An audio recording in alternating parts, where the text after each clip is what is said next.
Trump రెచ్చగొట్టింటాడు. తర్వాత ఇటీవల Russia Bharat మన పుతిన్ రావడము, ఈ నేపథ్యంలో ఇంకా రెచ్చగొట్టే అవకాశాలు ఉంటాయి అమెరికా ట్రంప్. మూడవది వచ్చేసి దేశంలో అంతర్గత సంక్షోభం రోజు రోజుకు తీవ్రమైపోతుంది. ప్రత్యేకించి వచ్చేసి స్వతంత్ర సింధు దేశ్ అనేది ఇది మన 7వ తారీఖున కూడా కరాచీలో పెద్దగా నిరసనలు, ఆ పక్క బెలూచిస్తాన్ వచ్చేసి వాళ్ళు సెపరేట్ దేశం కావాలని, ఖైబర్ పఖ్తూన్ వాళ్ళదేవి సమస్య. కాబట్టి ఉండేది 4 ప్రావిన్సులు. ఆ 4 ప్రావిన్సుల్లో పంజాబీ వాళ్ళ ఆధిపత్యం ఎక్కువగా ఉంది రాజకీయంగా, సైనిక పరంగా అని చెప్పేసి మిగతా 3 రాష్ట్రాల్లో. కాబట్టి ఒక అంతర్గత సంక్షోభం ఉంది.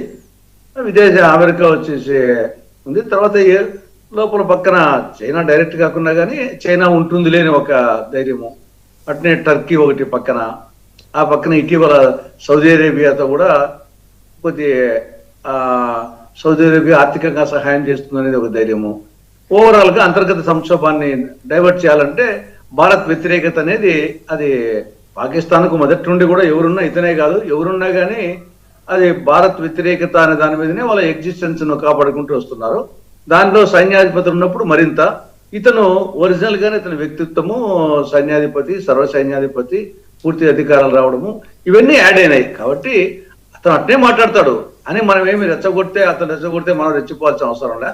మన జాగ్రత్తలో మనం ఉండాలి అంతే తప్పనిచ్చేసి అతను రెచ్చిపోయాడని చెప్పేసి ఇక్కడేమి మనము రెచ్చిపోయి మాట్లాడాల్సిన అవసరం లేదు.